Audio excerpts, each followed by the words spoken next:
فی رسول اللہ اسوۃ حسنہ، بے شک نبی پاک صلی اللہ علیہ وسلم کی زندگی میں تمہارے لیے بہترین نمونہ ہے۔ وتحلم صفاته يا بخت کہ عالم وجود میں اللہ کی مرضی کے خلاف جو بھی چل رہا ہے اس کے پرخطر انجام سے لوگوں کو آگاہ کر دیا جائے، اور وہ بھی اس طرح کے عذاب الہی کے خوف سے اس کے دل و دماغ میں ایک ہلچل سی مچ جائے۔ یہ ہے انذار، یہ ہے تبلیغ۔ يا نبي الله السلام۔ بلال رضی اللہ تعالیٰ عنہ کو تپتی ریت پر لٹایا جاتا تھا، اور یہی بس نہیں تھی۔ طائف سے واپسی پر رسول اللہ صلی اللہ علیہ وسلم کے ساتھ وہ کچھ ہو گیا جو مکے میں 10 سالوں میں نہیں ہو۔ 59 صحابہ کی لاشیں اٹھائی ہیں محمد رسول اللہ صلی اللہ علیہ وسلم نے، پھر جا کے اللہ کا دین غالب ہوا۔ هو الذی ارسل رسولہ بالہدی ودین الحق لیظہرہ علی الدین کلہ، وہی ہے اللہ جس نے بھیجا اپنے حبیب اپنے رسول کو الہدا۔ حبیبک خیر الخلق كلهم یا نبی سلام علیک۔ اعوذ باللہ من الشیطان الرجیم، بسم اللہ الرحمن الرحیم۔ اقم الصلاۃ لدلوک الشمس الی غسق اللیل وقرآن الفجر ان قرآن الفجر کان مشہودا، صدق اللہ العظیم۔ اللہم صلی علی محمد وعلی آل محمد کما صلیت علی ابراہیم وعلی آل ابراہیم انک حمید مجید۔ اللہم بارک علی محمد وعلی آل محمد کما بارکت علی ابراہیم وعلی آل ابراہیم انک حمید مجید۔ رب اشرح لی صدری ویسر لی امری واحلل عقدۃ من لسانی یفقہوا قولی واجعل لی وزیرا من اہلی، آمین یا رب العالمین۔ ان نشستوں میں اللہ کے رسول صلی اللہ علیہ وسلم کے مشن، آپ کی دعوت اور آپ کی جدوجہد کے حوالے سے گفتگو جاری ہے۔ ہم جان چکے ہیں کہ رسول اللہ صلی اللہ علیہ وسلم پر اور صحابہ پر مصائب کی بھرمار ہوتی رہی، لیکن آپ کا یہ مشن نہ رک سکا۔ طرح طرح کے مسائل آتے رہے، طرح طرح کی تکالیف ملتی رہیں، صبر کے مراحل آئے، لیکن اللہ کے رسول صلی اللہ علیہ وسلم کا یہ مشن جاری رہا۔ ہم نے یہ بھی جانا کہ طائف کی گلیوں میں انتہا کر دی گئی، گویا کہ اللہ تعالیٰ نے اپنے نبی کو ان لوگوں کے حوالے کر دیا کہ جس طرح چاہو ان کو ٹھوک بجا کر دیکھ لو، جس طرح چاہو ان کو پرکھ لو، جانچ لو، لیکن ان کے مشن کے اندر کوئی رکاوٹ پیش نہیں آئی، اور ان کے مشن میں کوئی رکاوٹ آ جائے اس کا سوال ہی پیدا نہیں ہوگا۔ تو مشرکین کی طرف سے بھی معاملات چلتے رہے، مشرکین کے تقاضوں کی، مشرکین کی طرف سے نشانیوں کی طلب ہوتی رہی، اور مشرکین کے تقاضوں میں ایک بات یہ بھی تھی کہ وہ عاجز کرنے کے لیے عناد کے طور پر، بغض کے طور پر رسول اللہ صلی اللہ علیہ وسلم سے نشانیاں طلب کیا کرتے تھے، اور مختلف اوقات میں کئی بار انہوں نے یہ مطالبہ کیا۔ چنانچہ ایک بار وہ مسجد حرام میں جمع ہوئے، باہم مشورہ کیا، پھر وہ نبی پاک صلی اللہ علیہ وسلم کو بلانے کے لیے بھیجا کہ آپ کی قوم کے اشراف آپ سے بات کرنے کے لیے اکٹھے ہوئے ہیں، تو آپ بھی تشریف لے آئیں۔ تو نبی پاک صلی اللہ علیہ وسلم تو کیونکہ ان کی ہدایت کے لیے، ان کی رشد کے لیے ہر وقت خواہش مند رہتے تھے، اور اس لیے رسول اللہ صلی اللہ علیہ وسلم ایک امید لے کر کہ شاید یہ لوگ ایمان لے آئیں، تو آپ صلی اللہ علیہ وسلم ان کے پاس تشریف لے آئے۔ اور جب آپ صلی اللہ علیہ وسلم ان کے پاس تشریف لے آئے تو وہ ان سے کہتے کہ آپ ہمیں کوئی نشانی دکھائیے، ہمیں کوئی معجزہ دکھائیے، اور ہمیں کوئی جو اس طرح کی باتیں دکھائیے تاکہ ہم آپ کے اوپر ایمان لے آئیں۔ جیسے موسیٰ علیہ الصلوۃ والسلام کے لیے اللہ تعالیٰ نے لاٹھی کا معجزہ دیا، صالح علیہ الصلوۃ والسلام کے لیے اونٹنی کا معجزہ تھا، عیسیٰ علیہ الصلوۃ والسلام مردوں کو زندہ کرتے تھے۔ تو جس طرح پہلے لوگوں کے لیے ایسے معجزات بھیجے گئے، آپ بھی ہمارے لیے کوئی نشانی، کوئی معجزہ دکھائیں۔ اور وہ یہ سمجھتے تھے، مشرکین یہ سمجھتے تھے کہ پیغمبروں کی خاصیت یہ ہے کہ وہ جب چاہیں اس طرح کے خرق عادت معجزات لانے پر قدرت رکھتے ہیں، جس طرح عام لوگ اپنے طبعی اعمال کی قدرت رکھتے ہیں۔ چنانچہ انہوں نے یہ مطالبہ کر دیا، اور یہ رسول اللہ صلی اللہ علیہ وسلم کے سامنے یہ بات رکھ دی۔ تو جب رسول اللہ صلی اللہ علیہ وسلم کے سامنے یہ بات رکھی تو آپ صلی اللہ علیہ وسلم نے ان سے یہ بات کہی کہ دیکھو کہ یہ معجزے جو تم مجھے کہا ہے، یہ معجزے بھی دکھائے جا سکتے ہیں، لیکن اصل مسئلہ یہ ہے کہ اللہ تعالیٰ جب چاہیں گے تب یہ معاملات ہوں گے۔ اللہ تعالیٰ نے قرآن مجید میں کئی مرتبہ یہ بات ظاہر کی کہ اگر تم فرمائشی معجزہ کی طلب کرتے ہو تو فرمائشی معجزہ تو ہم دکھا دیں گے، لیکن فرمائشی معجزے کے بعد اگر قوم نہیں مانے گی تو ساری کی ساری قوم کو ہلاک کر دیا جائے گا۔ یعنی جس قوم کے نے اپنے نبی سے فرمائشی معجزے کا تقاضا کیا، ہم نے معجزہ تو دکھا دیا، لیکن اس کے بعد اگر وہ قوم ایمان نہیں لائی تو پھر اس قوم کو ہم نے ہلاک کر دیا گیا۔ اسی طرح آپ اندازہ کریں، ایک مرتبہ اللہ کے رسول صلی اللہ علیہ وسلم نے شق قمر کا ان کے سامنے یہ بات کر دی۔ جب قریش نے دیکھا کہ رسول اللہ صلی اللہ علیہ وسلم نے ان کی جو بھی مخصوص نشانیاں ان کے سامنے پیش کی تھی وہ کوئی بھی نہیں دکھا سکے، تو انہوں نے سمجھا کہ آپ صلی اللہ علیہ وسلم کو خاموش کرنے کا بہترین ذریعہ یہ کہ آپ سے نشانی طلب کی جائے۔ اس سے عوام کو بھی باور کرایا جا سکتا ہے کہ آپ رسول نہیں ہیں۔ ہم کہیں گے جی دیکھیں ہم نے ان سے کہا ہے ہمیں معجزہ دکھاؤ، انہوں نے ہمیں وہ معجزہ نہیں دکھایا، تو ہم تو عوام کے سامنے آپ کو معاذ اللہ جھوٹا ثابت کریں گے۔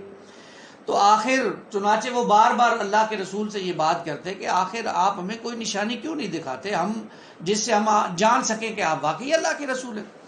اس پر رسول اللہ صلی اللہ علیہ وسلم نے اپنے رب سے سوال کیا کہ یا اللہ انہیں کوئی نشانی دکھا دے۔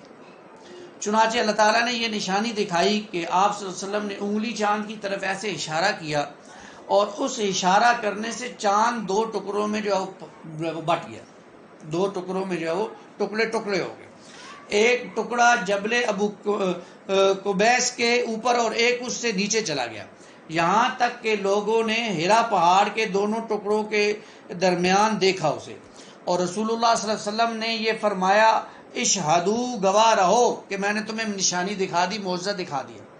قریش نے یہ سب کچھ دیکھنے کے بعد بھی جب انہوں نے دیکھا کہ معجزہ تو دکھا دیا، اب ان کے ہاتھوں کے طوطے اڑ گئے اور وہ ہکے بکے رہ گئے لیکن ایمان نہ لائے۔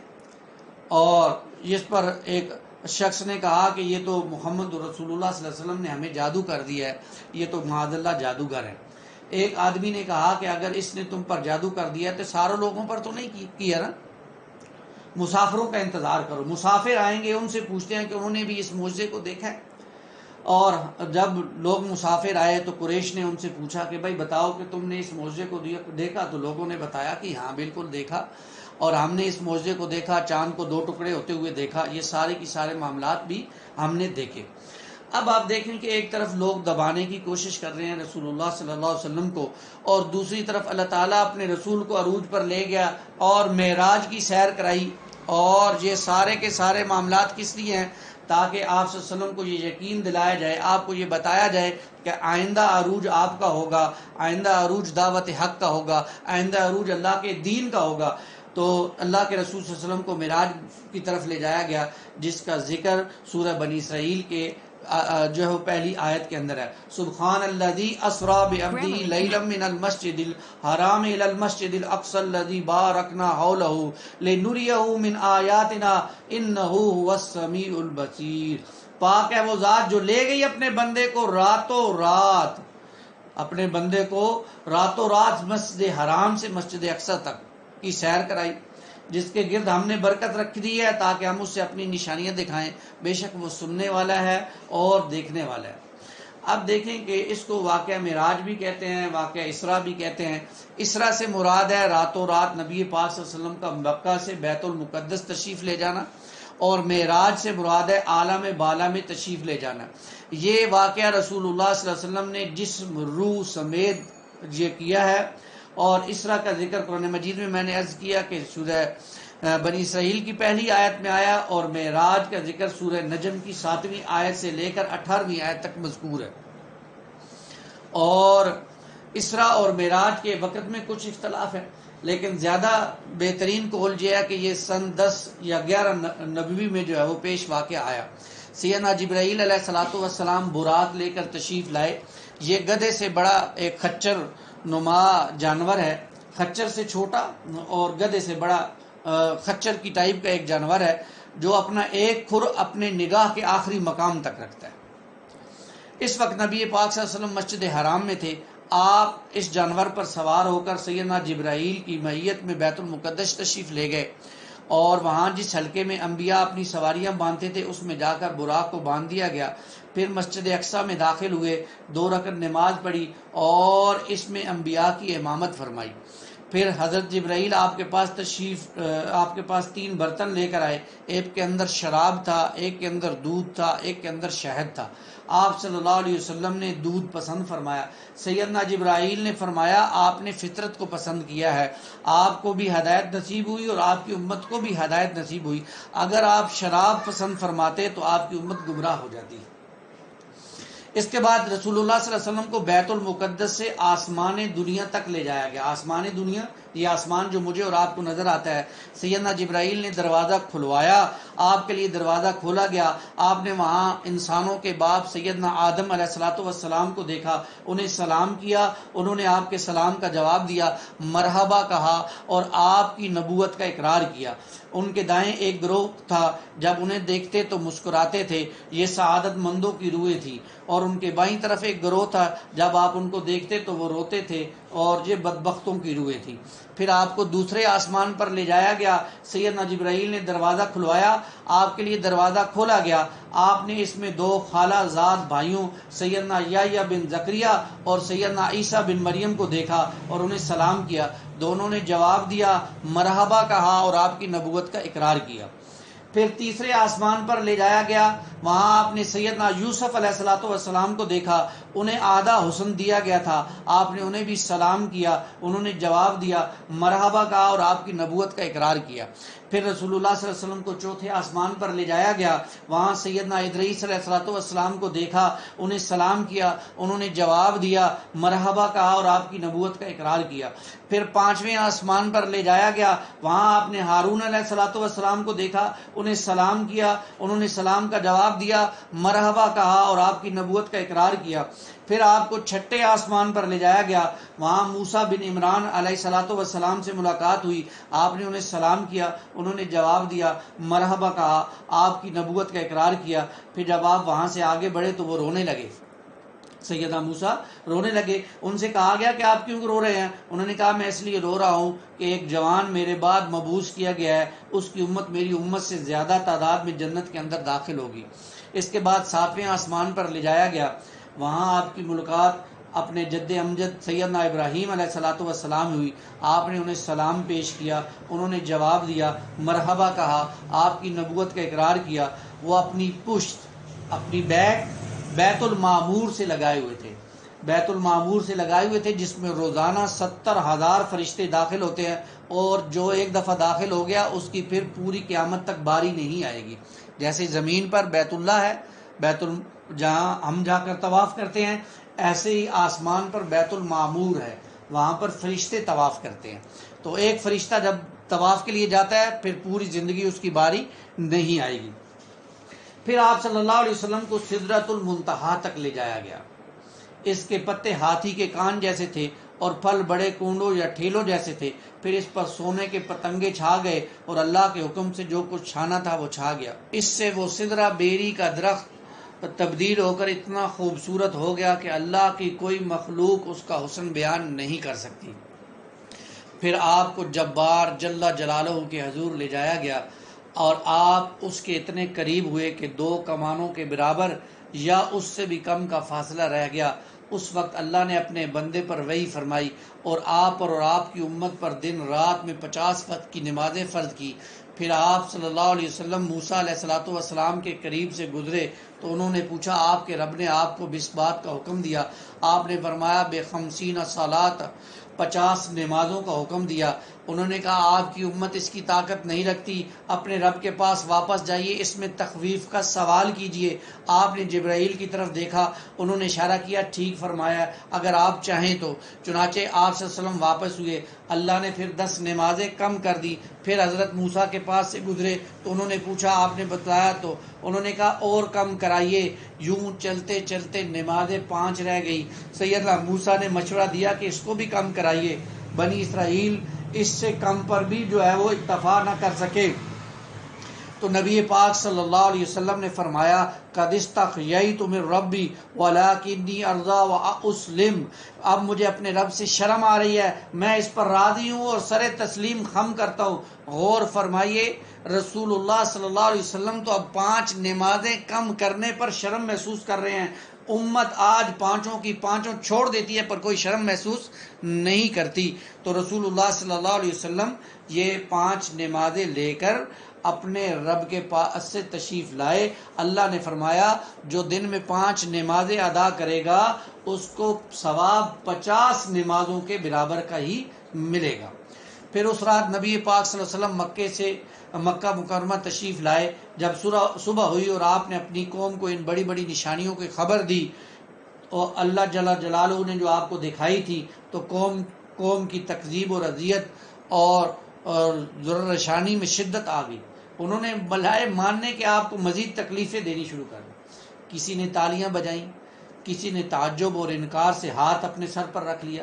کچھ لوگ سیدنا ابوبکر کے پاس دوڑے دوڑے تشریف لے گئے، انہیں خبر دی۔ انہیں کہا اگر یہ بات آپ کے صاحب یہ بات کہتے ہیں کہ راتوں رات میں وہ بیت اللہ سے بیت المقدس تشریف لے گئے، بیت المقدس سے آسمانوں کی سیر کی، جنت دیکھی، جہنم دیکھی، راتوں رات واپس بھی تشریف لے آئے، کیا آپ اس بات کو مانتے ہیں؟ تو سیدنا ابوبکر نے کہا کہ میرے صاحب نے اگر یہ بات کہی ہے تو بالکل سچ کہا ہے۔ اس پر آپ کا لقب صدیق پڑ گیا، یعنی آپ سچے ہیں۔ پھر کفار نے آپ کا امتحان لیا۔ کفار کوئی وجہ جانے نہیں دیتے تھے، کوئی موقع، جیسے آج ہمارے ہاں لوگ مولوی کوئی بات کر دے تو اس کا امتحان لیا جاتا ہے نا، الٹے سیدھے سوال کر کے اس کو پھنسانے کے لیے، اس کا علمی مقام دیکھنے کے لیے، یا اس کو لوگوں کی نظروں سے گرانے کے لیے۔ اسی طرح رسول اللہ صلی اللہ علیہ وسلم سے سوال کیا گیا۔ تو معاملات کچھ عجب اور نئے نہیں ہیں، یہ 1400 سال پہلے ہوئے ہیں۔ آج بھی جو محمد رسول اللہ کا ساتھی ہے، آپ سے محبت کرنے والا ہے، اس سے بھی الٹے سیدھے سوال کیے جائیں گے۔ پھر کفار نے آپ کا امتحان لیا، پوچھا کہ آپ بیت المقدس کے اوصاف بیان کریں۔ آپ نے اس سے پہلے بیت المقدس کو دیکھا نہ تھا، نہ اس رات اس کی نشانیاں ضبط کی تھی، لیکن اللہ نے اس کو آپ کے سامنے روشن کر دیا۔ آپ نے اس کی نشانیاں بتاتے گئے، آپ نے ایک ایک دروازہ، ایک ایک جگہ بتائی، اور وہ آپ کی کوئی تردید نہ کر سکے، بلکہ کہا کہ جہاں تک اوصاف کا تعلق ہے آپ نے بالکل ٹھیک ٹھیک بیان کیا۔ انہوں نے اپنے ایک قافلے کے متعلق بھی سوال کیا جو ملک شام سے آ رہا تھا۔ آپ نے اس قافلے کے اونٹوں کی تعداد بتا دی، قافلے کے لوگوں کی تعداد بتا دی، اس کے پہنچنے کا وقت بتا دیا، اور جو اونٹ سب سے آگے آگے آ رہا تھا اس کی بھی خبر دے دی، اور جیسے آپ نے بتایا تھا ویسے ہی ہوا، لیکن ان ظالموں کے کفر میں کوئی فرق نہ پڑا۔ تو یہ معاملہ ہوا۔ اسرا جب رسول اللہ صلی اللہ علیہ وسلم معراج سے تشریف لائے، اور 5 یہ وہ موقع تھا جب اب مسلمانوں پر 5 نمازیں فرض ہو گئیں۔ اس سے پہلے 2 رکعت صبح کی نماز اور 2 رکعت شام کی نماز فرض تھی، لیکن آپ صلی اللہ علیہ وسلم جب تشریف لائے تو دعوت کا کام چلتا رہا۔ آپ اپنی دعوت مختلف قبائل میں لے کر جاتے رہے، میلے ٹھیلوں میں اپنی دعوت پیش کرتے رہے، اور آپ صلی اللہ علیہ وسلم نے جو ہے وہ اپنی دعوت کو عام کیا، تو اللہ تعالیٰ نے ایمان کی شعائیں مکے سے باہر پھینک دی۔ جس زمانے میں اسلامی دعوت مکہ کے اندر مشکل ترین مرحلے سے گزر رہی تھی، اللہ نے مقدر کر رکھا تھا کہ اسی زمانے کے میں مکے سے باہر کے لوگ ایمان لے آئیں۔ یوں ان کی حیثیت امید کی چنگاری کی تھی جو معزوشی کی تاریکیوں میں چمکی۔ ان میں سے بہت سے صحابہ ہیں جو ایمان لائے اس دور میں۔ سب سے پہلے ایاز بن معاذ اور سوید بن صامت رضی اللہ تعالیٰ عنہ، یہ شاعر تھے، گہری سمجھ بوجھ کے حامل انسان تھے، یثرب یعنی مدینہ کے رہنے والے تھے، اور ان کے شرف اور شعر گوئی کی وجہ سے ان کو کامل کہا جاتا تھا۔ یہ حج یا عمرہ کے لیے مکے تشریف لائے، رسول اللہ نے انہیں اسلام کی دعوت دی، انہوں نے آپ پر حکمت لقمان پیش کی، آپ نے ان پر قرآن پیش کیا، وہ مسلمان ہو گئے، کہنے لگے یہ بہترین قول ہے۔ اس کے بعد ایاز بن معاذ، یہ بھی یثرب کے باشندے تھے، نوخیز نوجوان سے سن 11 نبوت کے اوائل میں اوس کے ایک وفد کے ہمراہ مکہ تشریف لائے جو قریش نے خزرج کے خلاف حلف تعاون چاہتا تھا۔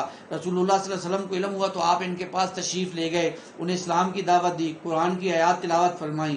ایاز نے کہا واللہ یہ اس سے بہتر ہے جس کے لیے آپ لوگ تشریف لائے ہیں، وہ بھی ایمان لے آئے۔ ابو ذر غفاری رضی اللہ تعالیٰ عنہ، انہیں نبی صلی اللہ علیہ وسلم کی بعثت کی اطلاع ملی، اور انہوں نے پتہ لگانے کے لیے اپنے بھائی کو مکہ بھیجا. وہ گئے، واپس آئے لیکن تسلی نہ کر سکے. چنانچہ ابو ذر خود نکلے اور مکہ پہنچ کر مسجد حرام میں جا اترے. تقریباً 1 مہینہ مسجد حرام میں ہی رہے. زمزم کا پانی پیتے تھے جو کھانے کا کام بھی دیتا ہے اور پینے کا کام بھی دیتا ہے، لیکن جان کے ڈر سے رسول اللہ کے متعلق کسی سے پوچھتے نہ تھے. بالآخر سیدنا علی ان کو اپنے پیچھے پیچھے لے گئے اور رسول اللہ صلی اللہ علیہ وسلم سے جا ملوایا. سیدنا ابو ذر نے نبی پاک صلی اللہ علیہ وسلم سے عرض کیا کہ اسلام پیش فرمائیے. آپ نے اسلام پیش کیا اور وہ وہی مسلمان ہو گئے. تو فیل بن عمر دوسی یہ شاعر تھے، یہ بھی اسی دور میں جو ہے وہ ایمان لے کر آئے. تو یوں یہ لوگ آپ اندازہ کیجئے کہ رسول اللہ صلی اللہ علیہ وسلم پر ایمان لانا شروع ہو گئے. اب آپ اندازہ کیجئے کہ سن 11 نبوی میں کچھ اور افراد آتے ہیں، اور یہ 6 افراد تھے مدینہ منورہ سے تشریف لائے. یہ بھی مکہ کی گھائیوں میں جا کر اللہ کے رسول سے ملے ہیں. اللہ کے رسول نے ان کے سامنے دعوت پیش کی، انہوں نے دعوت پر لبیک کہا اور اسلام قبول کر لیا. اگلے سال 12 نبوی میں 12 افراد آتے ہیں، جن میں سے 5 پچھلے سال والے، 7 نئے، کل 12 افراد آتے ہیں نئے. یہ ایمان قبول کرتے ہیں، رسول اللہ صلی اللہ علیہ وسلم کے ہاتھ پر بیعت کرتے ہیں. اور جس گھاٹی میں یہ بیعت ہوتی ہے اس کا نام عقبہ تھا، اس لیے اس بیعت کو بیعت عقبہ کہتے ہیں. اور اب یہ جو 12 افراد آئے ہیں، انہوں نے رسول اللہ صلی اللہ علیہ وسلم سے قرآن پڑھنے کی فرمائش کی، اور انہوں نے کہا یا رسول اللہ کوئی شخص ہمارے ساتھ بھیجیے جو ہمیں قرآن سکھائے. کوئی شخص ہمارے ساتھ بھیجیے جو قرآن سکھائے. دیکھیے آپ ذرا سوچیں تو صحابہ میں قرآن پڑھنے کا کتنا شوق تھا. توجہ کیجیے نا، کتنا شوق تھا. ابھی ایمان لائے ہیں، خود کہہ رہے ہیں یا رسول اللہ کوئی شخص ہمارے بھیجیے کہ ہم اس سے قرآن سیکھیں. آج قرآن سکھانے والے موجود ہیں، سیکھنے والا کوئی نہیں ہے. اب آپ ذرا دیکھیے ان نشستوں میں جو ہم سیرت کے موضوع پر پڑھ رہے ہیں، غار ہرا سے جو اللہ کے رسول کا سفر جاری ہوا اور حجۃ الوداع کے موقع تک جائے گا، اس زمن میں قرآن کی اہمیت کا دوبارہ تذکرہ کر لیجئے، یاد دہانی کر لیجئے. خلوت اللہ کے رسول نے اختیار کی، تنہائی میں بیٹھ کر گئے اور معاشرے کے مسائل پر غور و فکر شروع کیا تو اللہ تعالیٰ نے حل کے لیے قرآن کریم عطا کر دیا. قرآن کریم غار ہرا میں عطا کر دیا. تو آپ صلی اللہ علیہ وسلم نے اس قرآن کو اپنی دعوت کا منبع اور سرچشمہ بنایا اور اس کو مقناطیس کی طرح پورے مکے کے اندر اور مکے کے ارد گرد میں جو ہے وہ پھیلایا. اور جو جو سعید روحیں تھیں وہ اس مقناطیس کے ساتھ جڑتی گئیں. یہ قرآن مقناطیس ہے. اس کو آج بھی ہم دعوت کے طور پر بیان کریں گے، لوگوں میں عام کریں گے، لوگوں کو بتائیں گے، تو اس مقناطیس کے ساتھ سعید روحیں جڑتی جائیں گی. یہ علیحدہ بات ہے کہ آج ہم نے اس کو سائڈ پہ رکھ دیا ہے اور اپنے اپنے مطلب کی، اپنے اپنے مسلک کی دعوت دینا شروع کر دی ہے. حالانکہ سب سے بڑی دعوت قرآن کی دعوت ہے، اور جس سے بھی دعوت دیا محمد رسول اللہ صلی اللہ علیہ وسلم نے، وہ قرآن ہی کی دعوت تھی. آپ صلی اللہ علیہ وسلم نے مدینے والوں کی درخواست پر رسول اللہ صلی اللہ علیہ وسلم نے مدینے والوں کی درخواست پر سیدنا مصعب بن عمیر کو آپ کے ساتھ مقرر کر دیا کہ یہ آپ کو قرآن پڑھائیں گے. یہ وہی مصعب بن عمیر ہیں جن کو ایمان لانے کے نتیجے میں گھر سے نکال دیا گیا تھا. شہزادوں والی زندگی جنہوں نے چھوڑ دی تھی، قرآن والے بن گئے تھے.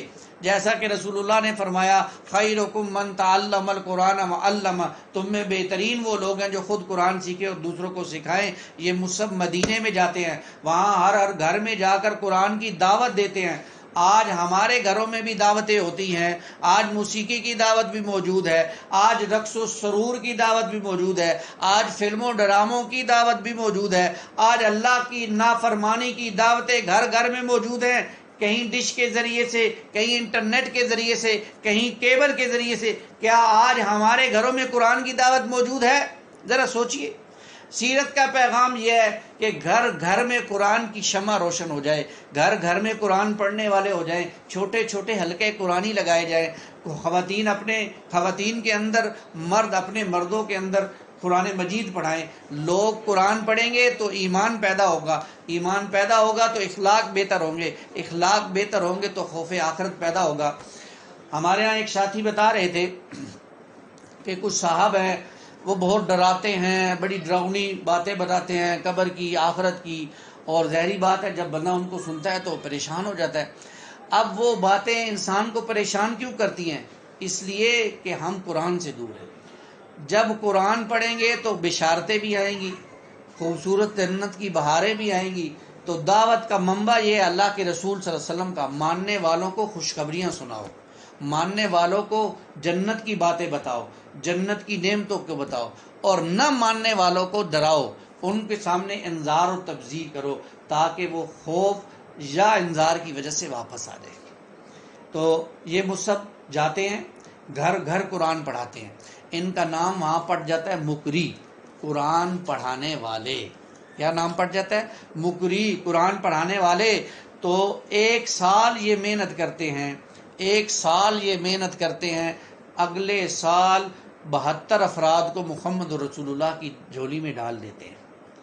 انہی میں سعد بن معاذ بھی ہیں جو اوس کے سردار تھے، ان کا اسلام قبول کرنا تھا کہ پورا قبیلہ ایمان لے آئے۔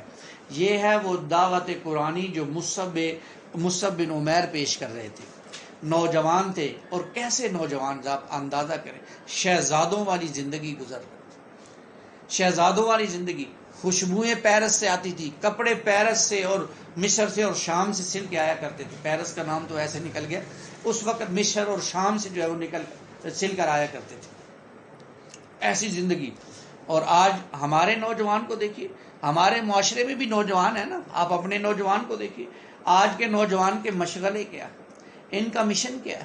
سوچنا چاہیے۔ اللہ کے رسول صلی اللہ علیہ وسلم نے فرمایا بہترین کیریئر کیا ہو سکتا ہے؟ خیرکم من تعلم القرآن وعلمہ، یہ بہترین کیریئر۔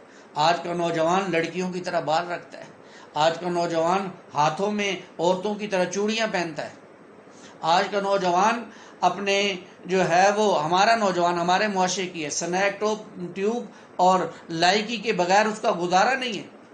قرآن پڑھنا نہیں آتا ہے، قرآن سمجھنے کی ضرورت نہیں ہے اس کو، والدین کی اس طرف توجہ نہیں ہے، B S C M S C کر لی ہے لیکن قرآن کی الف بے سے واقف نہیں۔ یہ آج کے نوجوان کا معاملہ۔ تو خیرکم من تعلم القرآن وعلمہ، بہترین کیریئر یہی ہے بھائی، جو قرآن سیکھے اور دوسروں کو سکھائے۔ یہ محنت جاری رہی مصعب بن عمیر کی، یہاں تک کہ اگلا سال آ گیا، سن 13 نبوی میں مصعب 72 مرد 3 عورتیں لے کر آ رہے ہیں نبی پاک صلی اللہ علیہ وسلم کی خدمت میں۔ پروسیس کیا ہے؟ قرآن کی دعوت دی، لوگوں کو جمع کیا قرآن کے ذریعے سے، جنہوں نے مان لیا ان کو محمد رسول اللہ صلی اللہ علیہ وسلم کی جھولی میں ڈال دیا۔ اب یہ 75 آدمی نبی پاک صلی اللہ علیہ وسلم کے ہاتھ پر بیعت کرتے ہیں۔ یہ بیعت کیونکہ عقبہ ہی کے میں گھاٹی میں ہی ہوتی ہے، اس لیے اس کو بھی بیعت عقبہ ثانی کہتے ہیں۔ وہ پہلی بیعت تھی جو پہلے 12 افراد نے کی، یہ دوسری بیعت تھی جو اب کی۔ اس بیعت میں اضافی الفاظ بھی تھے، ہم نبی کا ساتھ دیں گے اپنی جان اور مال سے بڑھ کر، ہم ان کی حفاظت کریں گے اپنی اولاد سے بڑھ کر، یہ اضافی الفاظ بھی تھے۔ اور یہ بڑی خطرناک بات تھی، اپنی جانوں کو خطرے میں ڈالنے والی بات تھی۔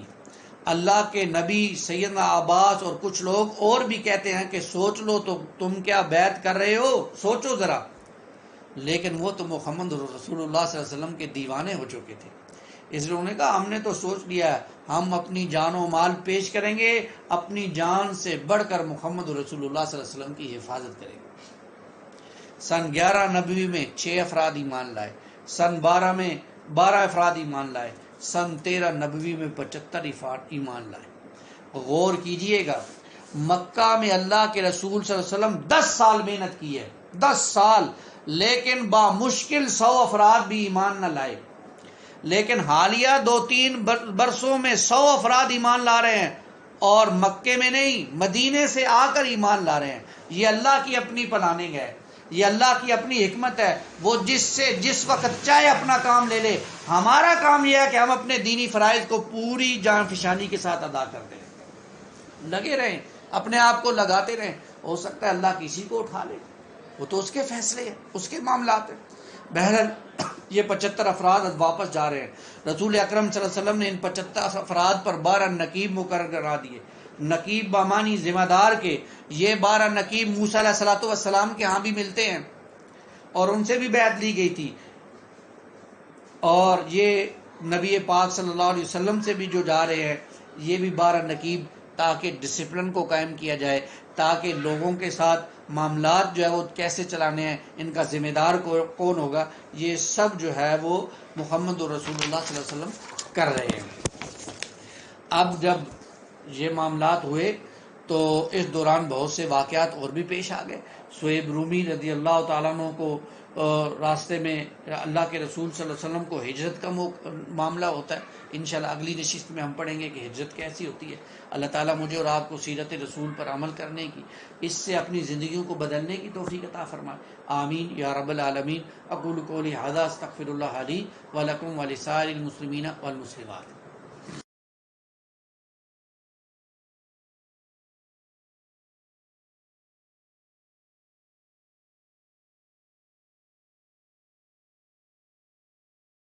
Bravo cadet college تلگانگ،